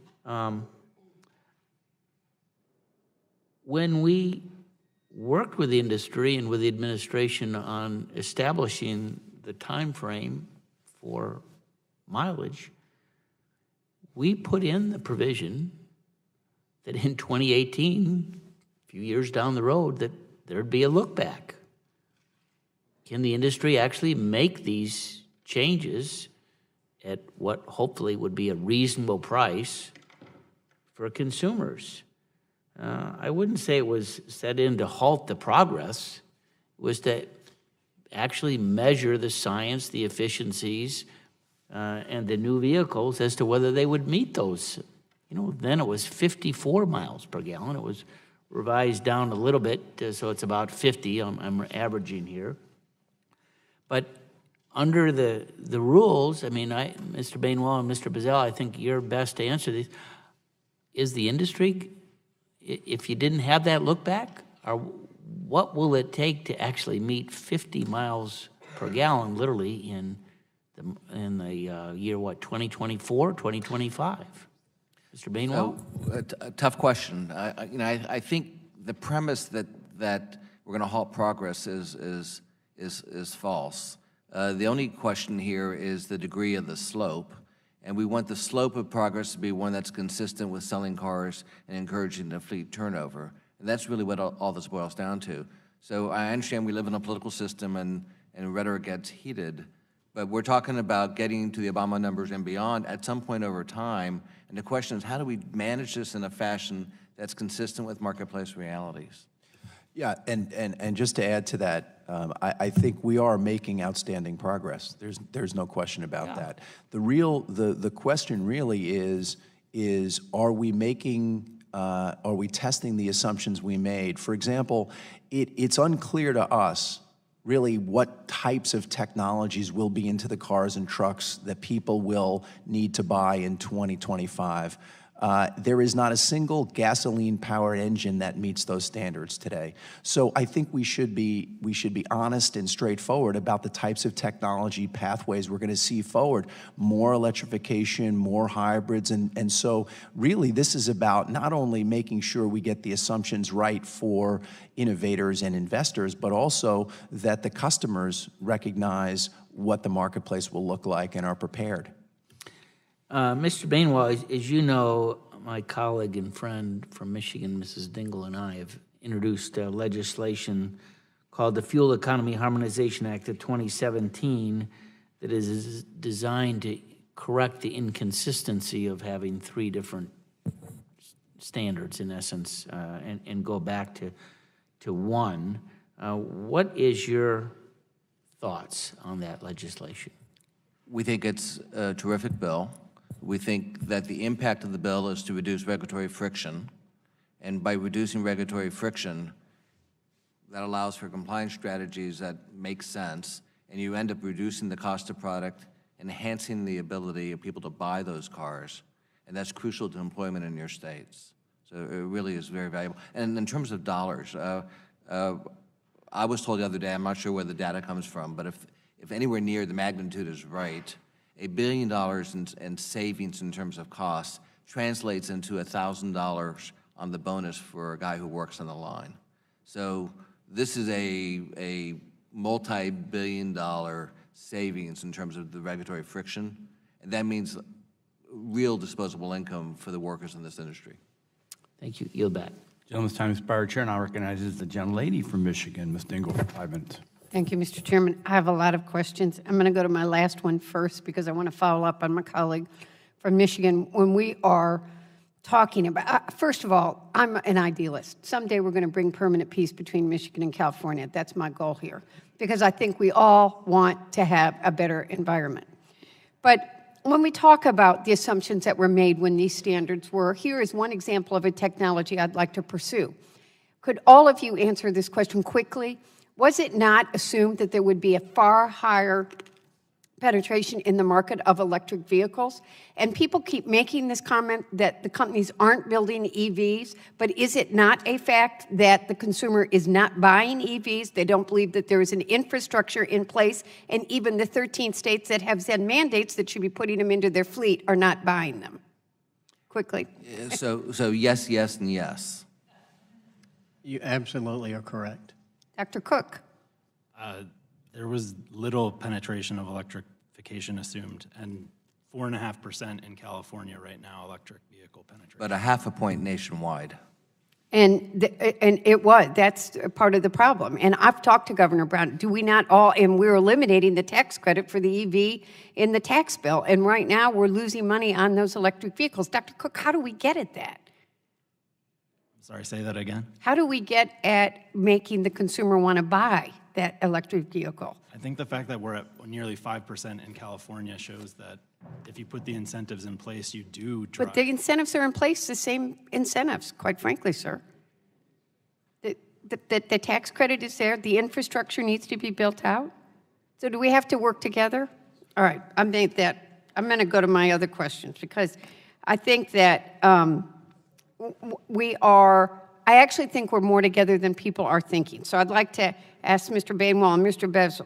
Bozzella, are the members of your trade associations committed to continued fuel economy improvements that are balance both technological feasibility and consumer affordability? Yes, so life does not end in 2025. We know that, and we're... Are you for post-2025 standards, which I, by the way, am and want to talk about? That conversation has to happen, yes. Yes, I would agree to both points. We are committed to improving fuel economy and over the long haul. This question is for all witnesses, and please answer yes or no. Do you believe that there is a benefit for having a single set of fuel economy standards across the country? Absolutely. Yes, under NHTSA. Dr. Cook? No. Yeah. Oh, yes. Okay. Yes. And isn't what the Obama administration tried to do in 210 and 212 with the creation of one OMP, having a unified approach between NHTSA, EPA, and CARB, isn't that what they tried to do? It was the goal, but it was broken at the end of the administration. Mr. O'Connell? I believe that Congress had it right the first time not to have a patchwork, that NHTSA should be in charge. Dr. Cook? It was the goal and is still in place. It was the aspiration, and it hasn't been realized. And in fact, EPA and NHTSA both clearly stated in their joint NPRM issued in 2012, I have it right here, the need to create a unified approach so that the manufacturers could design one fleet of vehicles to comply with both programs. And isn't it true that the 2012 joint final rule had two main phases, the first being CAFE standards from model years 217 to 221, and then separate projected standards from model years 222 to 225? Yes. Dr. Cook? Yeah. Yes. Okay, so it's my understanding that when the 212 joint final rule was released, that the 222 through 225 standards were what was called augural standards, in other words, estimated, which represent NHTSA's best estimate of what would be maximally feasible at the time. Is that correct? Yes. I just represent the consumer who wants to be able to afford the vehicle. Okay. Dr. Cook? Yes. John? Yes. Okay, so we are going through, right now, we are going through the midterm review as we speak. Whether some of you like it or not, it's very important. We're in the early process, but it's important that it play out and encourage stakeholders to engage responsibly towards a negotiated solution that continues the gains we've seen in fuel economy since 2012, takes current conditions and real-world data into account, and establishes standards past 2025. People aren't talking about who's at the table. We need all the stakeholders, including California, and quite frankly, I trust Governor Brown and Mary Nichols, you can quote me on that today, at that table, the Trump administration, automakers, and the environmentalists, it was California I trusted, around the table and working productively in order to make it happen. Was that not the strength of the original agreement? All the players at the same table, giving people certainty and investing for the customer. A failure to reach a negotiated solution will result in less certainty for the industry, weaker standards, and less savings at the pump for consumers. With that being said, there's still ways that we can improve our fuel economy systems while the midterm review is playing out. This is for all the witnesses. Even though we all, and I'm out of time, I have to quit, Mr. Chairman. You are close to out of time. You gonna, was that a question, or are you just filibustering, or what are you? Well, I actually had a bunch more, but I'll put them in the record. Without Thank you, objection. sir. I just looked up. Generally, his time's expired. Thank you. How fortunate we have the gentleman from Texas who's recognized for 5 minutes. You want to repeat the score? I thank my friend who graduated from West Point. Congratulations one more time, the big victory Saturday. Army again beat Navy for the second time in now 16 years. With all due respect to my friend from Michigan, I'm a bigger optimist. I believe that maybe today we can have this dream. California and Texas working together as opposed to California and Michigan on these issues. How about all three? Pardon me? How about all three? All three works too. I thank the chair and welcome our four witnesses. A special welcome, Mr. Bainwall. We share a common bond, my friend. I went to Rice University. You got an MBA from Rice University. And my first question is for you, Mr. Bainwall. In your testimony, you talked about how the 2012 final rule projected a very different mix of cars and trucks than we see on the road today. Any business has the same motto: the consumer comes first. Can you talk about how consumer preferences shapes your ability to make these rules workable? How do these put the consumer first? So both the CAFE program and other government programs that are mandates not on what we produce, but on what people buy. So in effect, the consumer, it's not just a phrase, the consumer is king, because they dictate the success of these programs. And when consumers don't buy what policymakers want, it's not the consumer's fault. They're expressing their own market opinions about what's right for their families. And what we've seen over time with the plummeting in the price of gas is a very different mix of purchases in the marketplace. So pickups, trucks, SUVs, crossovers, and that has made life more complicated. Now there is something called the footprint. So the footprint accommodates some of the fleet mix, but it doesn't accommodate other dimensions of the fleet mix, including powertrain choices. Doesn't that show the need for a united, adaptable, responsive set of rules across the country? Yes, it sure does. Okay, another question for you, Mr. Bainwald, and you, Mr. Bozzella. I'd like to discuss the harmonization of rules y'all work under. To what extent does the lack of harmonization between the two federal programs impact consumers and innovation? It's basically what I would call a government externality. The government is imposing costs on the marketplace that consumers then have to absorb. And so it is a problem. It makes fewer people able to buy cars. It retards the process of fleet turnover, and that has bad social outcomes.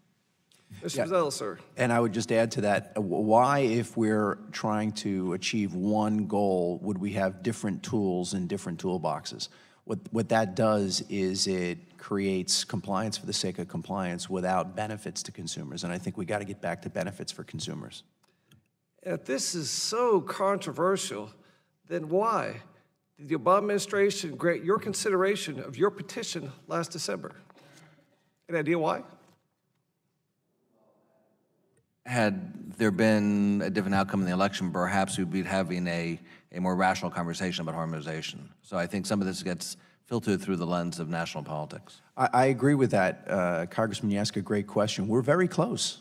We're very close. We have the same aspirations and desires, and what we want to do is to create better benefits, more fuel economy, and reduced emissions for consumers, and let's focus on that. And could I add also? Yes, sir. The conversation we're having today has a feel that somehow there's a problem. And what we really need to understand is we should be celebrating success.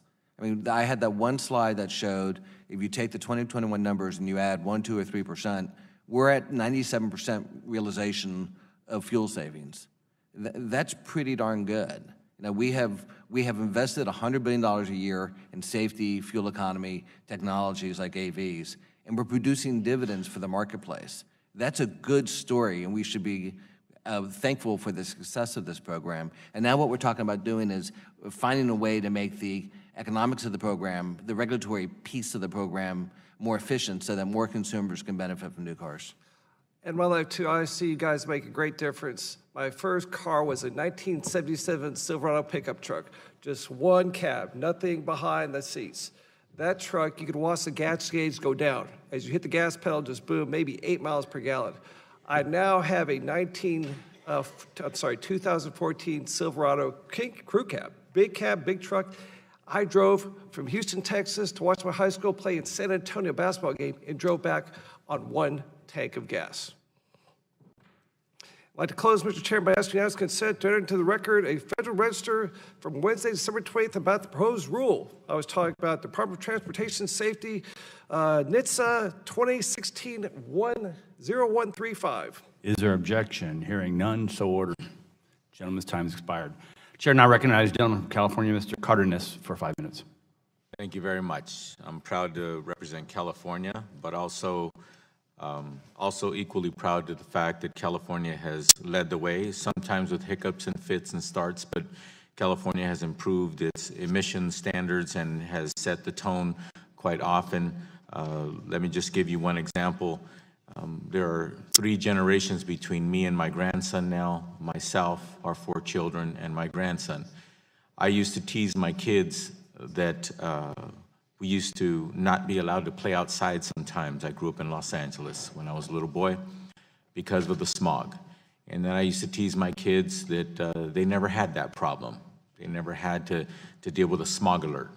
But yet, we have to be careful because the last thing I want is for my 18-month-old grandson, for me or his parents or his teachers to say, you can't play outside.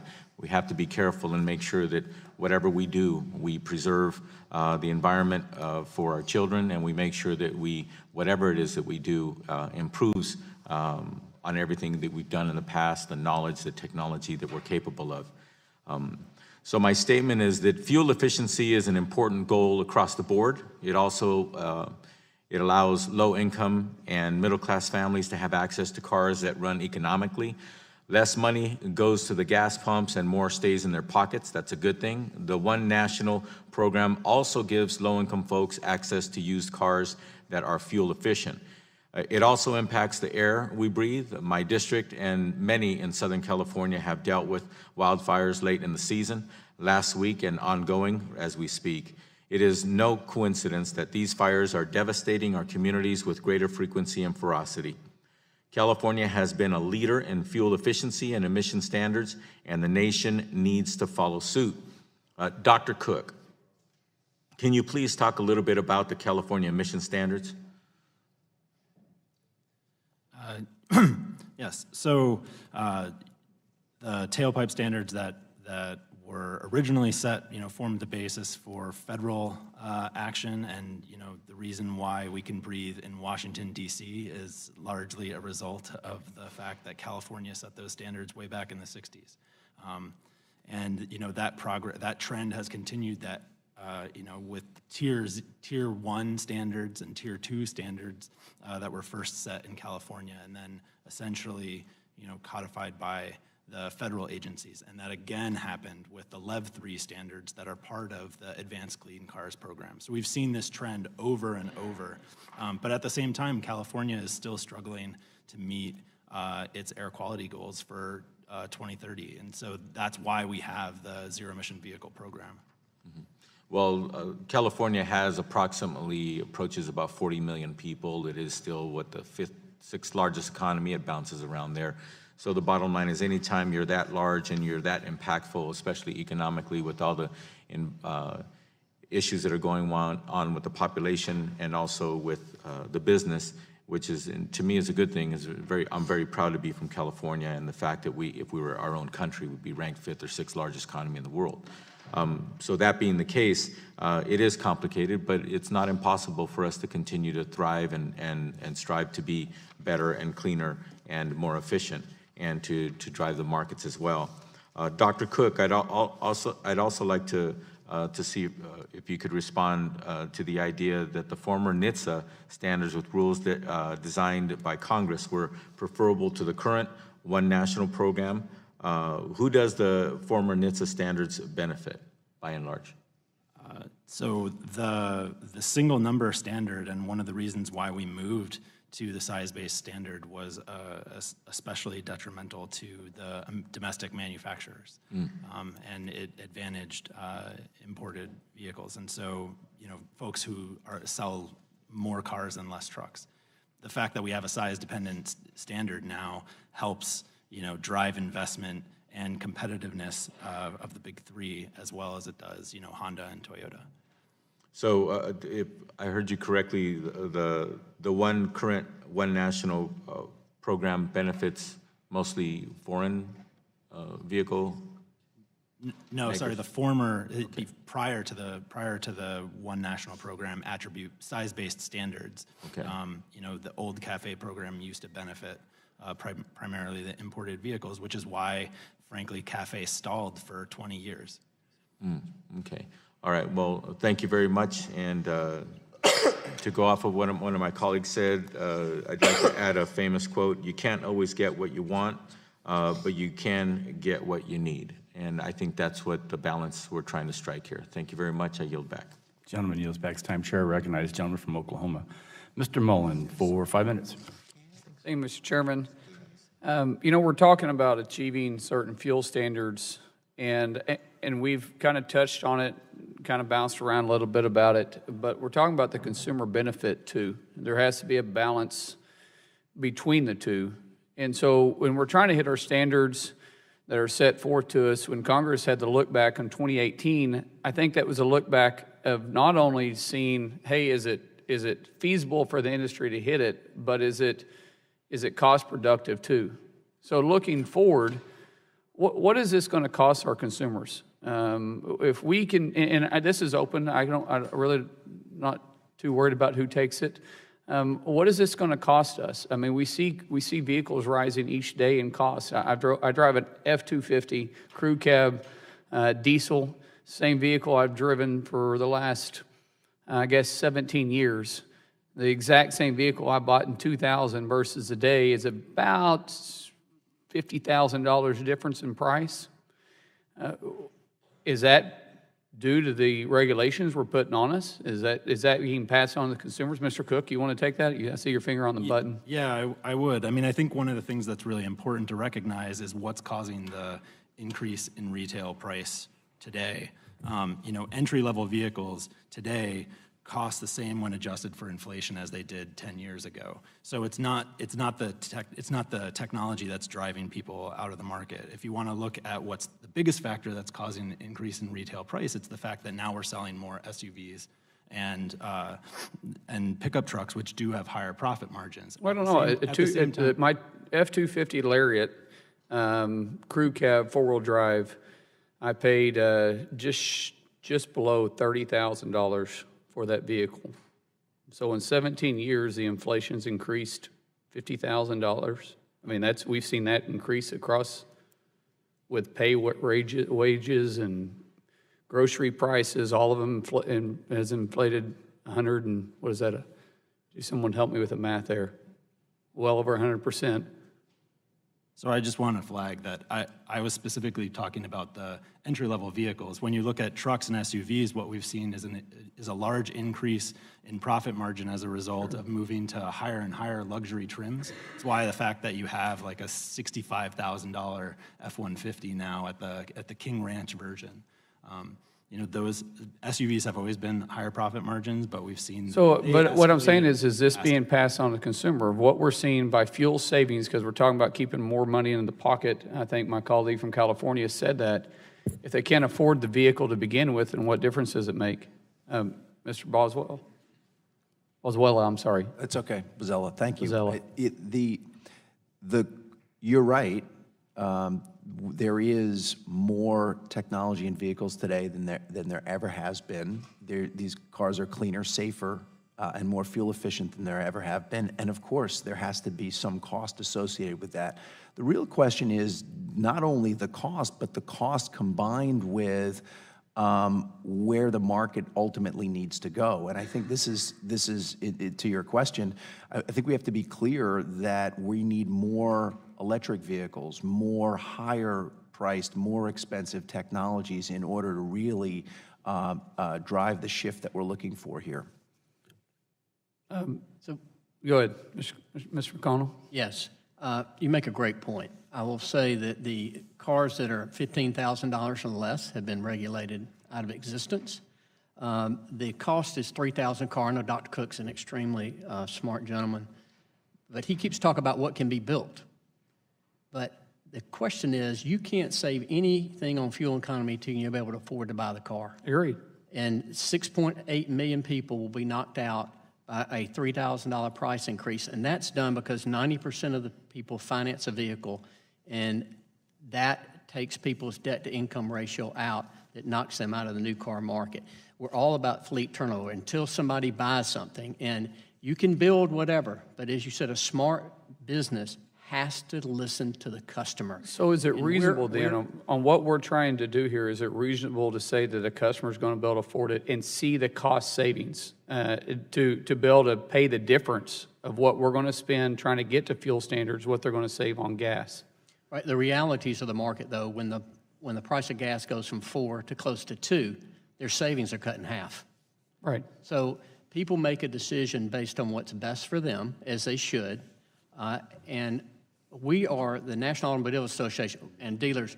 We want to sell whatever the customer wants, EV, whatever it may be, but it's the customer. And that's the one thing I am living my life, and I know dealers, we want higher gas mileage. But you know what? You have to listen to the customer, what they can afford and what they want, not necessarily what Washington wants or California wants. Right. Sure. This time's expired. Chair now recognizes the gentleman from Texas, Mr. Green, for 5 minutes. Thank you, Mr. Chairman. And you have a couple of guys from Texas and one from Oklahoma. I want to thank the chairman and ranking member for holding this hearing, though, but transportation is a leading source of carbon dioxide emissions. I have a very urban district in Houston, an industrial district with refineries. By the way, our gasoline over the weekend, the lowest price I found was $1.99 per gallon. And even with $57 barrel oil, there's there's some benefit from having a refinery down the road. But Houston is a car-dependent city. 94.4% of all our households have a car, and each household has at least 1.8 car. My wife and I think, share 5 cars in different locations. After Hurricane Harvey hit, nearly 1 million cars will be replaced in the Houston metro area. With analysis estimating that 30 to 40% will be new vehicles. The standards are more important than ever when it comes to helping our air quality in Houston. One of the things I'm concerned about, the lower market penetration for electric vehicles anywhere except in California. And we have some in Houston, but you're not going to drive from Houston to San Antonio that's 199 miles on an electric car that may not, you have to sit and let it charge up for a few hours when you get there. So, Mr. Brainwell, how has the low price of gas affected purchasing habits among consumers when they come to fuel economy? So, in a profound way, so the average age of a car is about 11 years old. And when you think about the improvement in the conventional engine, there's 2 factors going on. If you're turning in a Camaro for a Camaro or a Civic for a Civic, whatever the case may be, over 11 years, you've got about 25% increase in fuel economy on average. So you have a combination of 2 effects. One is the improvement of the engine, and the second is the lower price of gas. The combination of the 2 has made electrification kind of a niche product. And it's just an economic reality. That may change over time, but those 2 factors, the starkness of the improvement and the lower price of gas, combined to really impact penetration. The electrification of the fleet nationwide in 2017 is 0.5. If you look at the numbers of gas, in 08 it was 97.6% of the marketplace. In 17 it's 96.9%. It's moved less than a point in a decade. And what's happening with electrification is coming out of the height of hybrids. So we're at a very, very slow uptick in terms of these alternative powertrains. At some point, it may take off, but we're not there yet. Well, people will typically vote with their pocketbook, but you're right. You're going to hear all of us have different cars. Again, I like big trucks, and so in Texas, I bought a Tahoe in 06. I couldn't get better than 16 miles an hour, but miles per gallon. But the new Tahoe I bought in 2016, we're getting 24 miles per gallon at certain times. And so you're right, it has increased. And people are going to vote with their pocketbook, and unless you can have a product that can do. And following up, were there any models of vehicles from the same year that equally priced hybrid version of the vehicle sold equally outsold the non-hybrid version? I'm not fully aware of the marketplace to that degree, but there are examples where the hybrid has been priced at the same level as a conventional engine, and people still choose a conventional engine. I can think of one particular example. The Lincoln had a hybrid and a non-hybrid priced at identical price. Customer had a choice. 70% chose the non-hybrid and 30% chose the hybrid. Same cost. Although that's still better than 5% penetration of electric vehicles in California and a half a point or for the rest of the country. Mr. Cook, regarding the proposed legislation by Representative Upton and Representative Dinkle, can we know the full effect of the legislation will have on GHG and CAFE standards while the EPA's midterm review is still not completed? No, it's difficult to say. All we know is that in the short term, it sets it up for long-term failure. Okay. Well, and thank you, Mr. Chairman, for the time, and I guess I batted cleanup today. Thank you. I think you did. Thank you. Gentleman's time's expired. Seeing no further members wishing to ask questions, I would like to thank all of our witnesses for being here today. Before we conclude, I'd like to include the following documents to be submitted for the record by unanimous consent. We already got Mr. Olson's, already was taken care of. We have a letter from the Motor and Equipment Manufacturers Association. I think it's been viewed by the minority. and it's without objection that gets accepted. Pursuant to committee rules, I remind members that they have 10 business days to submit additional questions for the record, and I ask that witnesses submit their response within 10 business days upon receipt of the questions. Without objection, the subcommittee is adjourned.